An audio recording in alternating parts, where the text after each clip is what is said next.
Welcome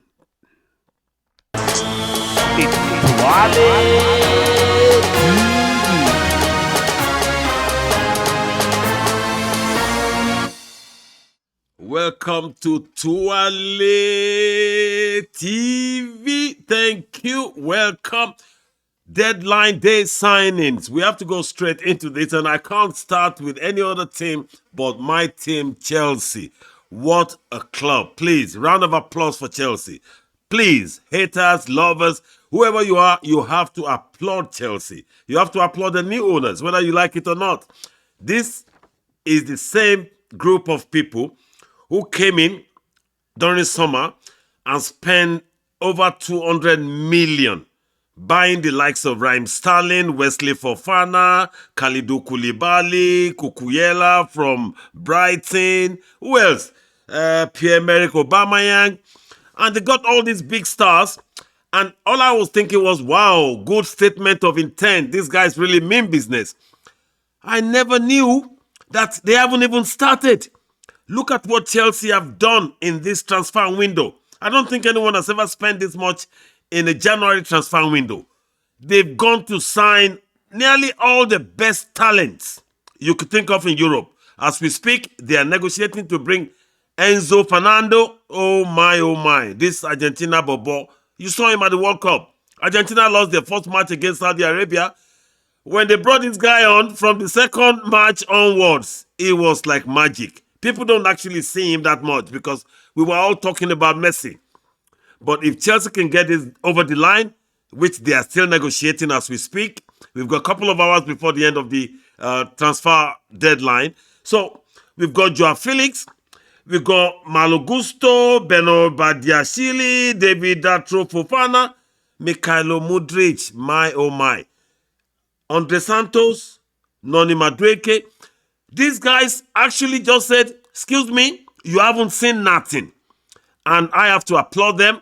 But there's only one thing I'm concerned about, to be honest. Only one thing. Kudos to all you stakeholders in Chelsea for, all these moves you're making. Very impressive.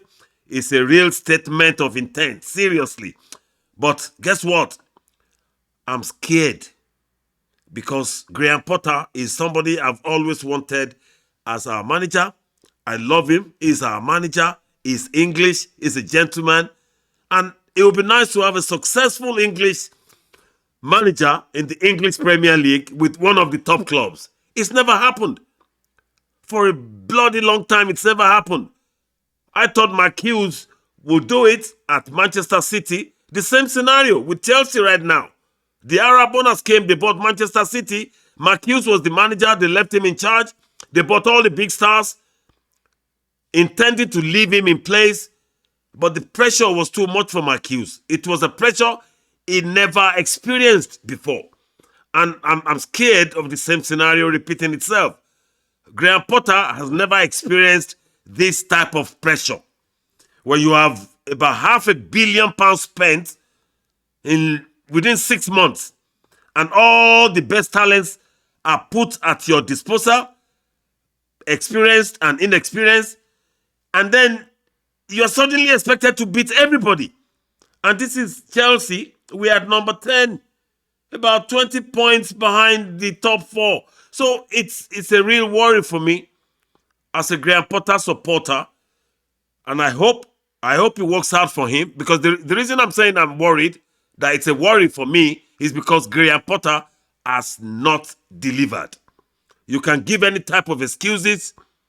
You can say it's injury. You can say it needs time. You can say it's just coming. Excuse me. All these are excuses. A top club spending hundreds of millions, you have to deliver. If you don't, excusez-moi, exit is the next, discussion. In fact, people have been talking about it. If you have been watching the mainstream media and online, people have been talking about Graham Potter being replaced. In fact, people mentioned Mourinho coming back for the 3rd time. Okay? I'll reserve my view on that because I really want Graham Potter to succeed. I believe he can, because if Arteta is doing well at Arsenal, it's because some chemistry worked in his favor, and the owners are now appreciating the fact that, yes, Arteta is paying the trust. He's paying us our trust that we put in him. He's delivering. Okay? Look at us now. Very, very untouchable right now. Okay? They are the best team in the country. They are playing better than everybody. And Arsenal team, Arsenal fan was telling me yesterday, oh, I'm only concerned about, our team, Arteta. How are we going to, in the last hurdle, how are we going to scale through the last hurdle? I said, excuse me, forget about the last hurdle. You have to look at what has happened. You have to look at your competitors, the people around you, challenging for the title. Okay? None of them are in a better position than Arsenal. None of them are playing as good as Arsenal, including Manchester City. Okay? Manchester City have never had the kind of flow we associate with them. They've never had it this season. Okay? If they've been the normal Manchester City with especially with the inclusion of Erling Haaland, excuse me, City will be like about 10, 20 points ahead of everybody. But they've been a little bit down, up, down, up. So Arsenal is the only team just going at the same pace, with the same rhythm, with the same forceful intent. They were beating everybody. They've beaten some hard teams. Go and watch their game against West Ham. Watch their game against Newcastle, in which they drew. So you have to understand why I keep saying Arsenal are the likely winner of this title for this season. But we're doing a countdown for them. From this weekend, we'll be counting down for the next 10 games. Their position, their performance, if they keep up the same momentum and we watch the next 10 games and the next 10 games with City and the likes, there are nobody else really chasing for the title apart from City and Arsenal. Okay? I'm only hoping and praying, say, Chelsea. Yeah, even with all the talents, if we can make top 4, I'll be happy. Yeah, that's all. Forget title sheet, forget anything. If Chelsea can just make top 4, that's it for me now. Because these talents needs to play in the Champions League. So there's a bigger pressure on our manager. There's a bigger pressure on you, Mr. Graham Potter, and I wish you well. So that's it for with Chelsea. With other signings, well, nothing much really. Apart from Arsenal again nicking one of our soldiers. I am happy for Jorginho to go to you because Jorginho has not been delivering for Chelsea lately. His game has not been consistent as it used to be under Thomas Tuchel. So for some reason, I have no qualms with you signing Jorginho the same way you signed William. You took William from us and he did a fantastic job for you for a season or so. So I expect Jorginho to do the similar thing. Maybe where you can't really use him for more than a season or two because you signed 18 months contract. And Jorginho, for me, is one of those aging, veterans. Yeah, he's won nearly everything, Euro, Champions League. But the guy is not consistent for Chelsea anymore. Lately, I should say. So, Arsenal, good luck with you and Jorginho. We'll let you have him, okay? Now, Arsenal again. Moises Caicedo. You missed out on that guy. There's a serious lesson some players need to learn, okay? What works out for some might not work out for you. Caicedo made a silly mistake of going online to declare his interest for Arsenal, and that backfired. It backfired because, Brighton, they are known for being really stubborn, okay? Their club are known for being stubborn, and they always put their foot down if they need to. But I think they are only going to do that for a while, to be honest, because they've put their foot down now on Caicedo going to Arsenal, even though Arsenal increased the money from 60 million to 70, and even rumor had it that they added more. But they refused to let him go because of certain reasons. And I can understand why. But regardless of their stance of not letting Caicedo go to Arsenal, they will end up looking like, they're not even looking like, they will end up becoming Leicester City if they're not careful. Okay, this is how Leicester City started.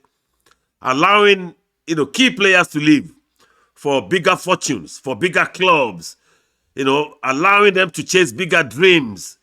And when you allow these things to be repetitive in your team, it just sends the wrong signal to the other key players that, hey, excuse me, I'm on 80K a week.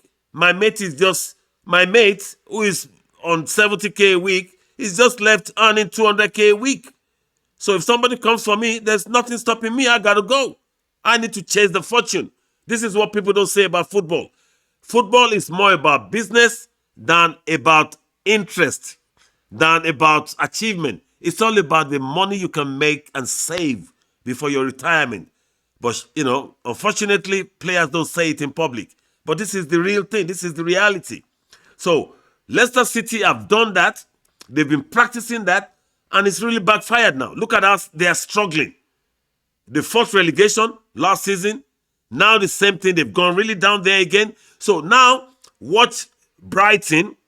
They started with the likes of their defender. What's the guy's name? He went to Newcastle. And then Cucurella to Chelsea. Trossard to Arsenal. Trossard pulled that stunt Caicedo pulled, and he got away with it. Unfortunately for Caicedo, he thought he would do the same, but it didn't work. They've stopped him from going. Well, you never know. Football is funny. Okay, I don't want to look stupid tomorrow morning because we still got a couple of hours before the end of transfer deadline. And you might just hear last minute that, oh yes, Brighton agreed for Caicedo to go for 90 million. You never know. So, but for now, they've said no, it's going nowhere. So, Brighton, they have to be careful because all the players they have in their squad, they are good players. And if top teams come for these players, how are you going to stop them? What is the incentive to tell them, you belong here, we own you, we pay your wages, you can't go anywhere? It's difficult to, send that message because already you've allowed key players to go for bigger fortunes, to go to bigger clubs. So I'm concerned for Brighton. I hope they don't turn out. I hope they don't experience the same problem Leicester City are experiencing now, which is due to only one thing, allowing your key players to go. Sometimes we don't know these things. Maybe it's the club themselves who really wants some income, and it's the kind of thing the clubs will not talk in public. They'll probably just discuss it with the manager and say, listen, hey, Brenda, you know how it is. It's really hard. We're going to let some key players go. Please don't get upset with us. Okay, we need the money. You never know. So, but with Brighton, it's becoming, regular now. It shouldn't be consistent. Selling your key players. I hope it doesn't backfire and they become, Leicester struggling and, struggling for survival in the Premier League. Anyway, good luck to them. So you can keep Jorginho. I said that. Now, one club I have to mention, seriously, Nottingham Forest. I can't believe I keep hearing Nottingham Forest again in the transfer deadline talk. What is going on at Nottingham Forest? They've broken the record of signings in a particular window. In a particular transfer window last summer, they signed 25 players. I've never heard that before. I can't even be bothered to go and check whether it's happened before. So you signed 25 players, and I could hear Nottingham Forest being mentioned again. They're trying to get some 2 or couple of 3 players. Where are you going to keep these players? Excuse me? I don't know. Whatever is going on there, I hope it works out for them. I hope it works out for them because they are struggling. But lately they've got, a couple of points. They've moved out of the relegation zone. So if it works for them in that sense, well, why not? Buy another 25. Yes, why not? It's your money. It's not mine. Thank you. Well, that's it on transfer discussion. We can't wait to get back into the Premier League, to be honest. And I hope you follow us because we're back on our daily podcast. I haven't come on air for the last day or two. I've been a bit under the weather. As the Oyinbo will say, there's so many things with this change of weather, running nose, coughing and all that. So I felt, okay, take a break. Don't kill yourself or more because... So, but now, yours truly is back kind of kicking slowly. So we're back on now regularly. So can't wait really for the Premier League. So this weekend, some interesting, fantastic games. Come on, I don't want to miss it. I can't wait. So please join us and do join us by going on to share our video and subscribe. Okay. Subscribe to the channel. Share the video. It's the only thing you can do for this channel.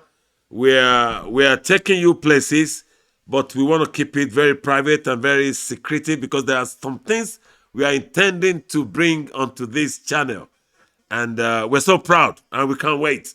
So it's only when you are on with us that you will find out when they arrive. So do join us. Have a lovely evening. Enjoy the game. There's another game going on now. So we want to just go and give you the best that we can give you, really. So we need your support. Everything you can do for us. Nothing else than share and subscribe, okay? We will do the rest. We'll bring you the entertainment. So you go to Twale TV Sports, you subscribe, and then you go to our sister channel, Twale TV Entertainment, and then you subscribe, okay? When we see the subscription number going up, you don't know how I feel. I break down sometimes when I just pick up my, gadget and I say, wow, subscription again.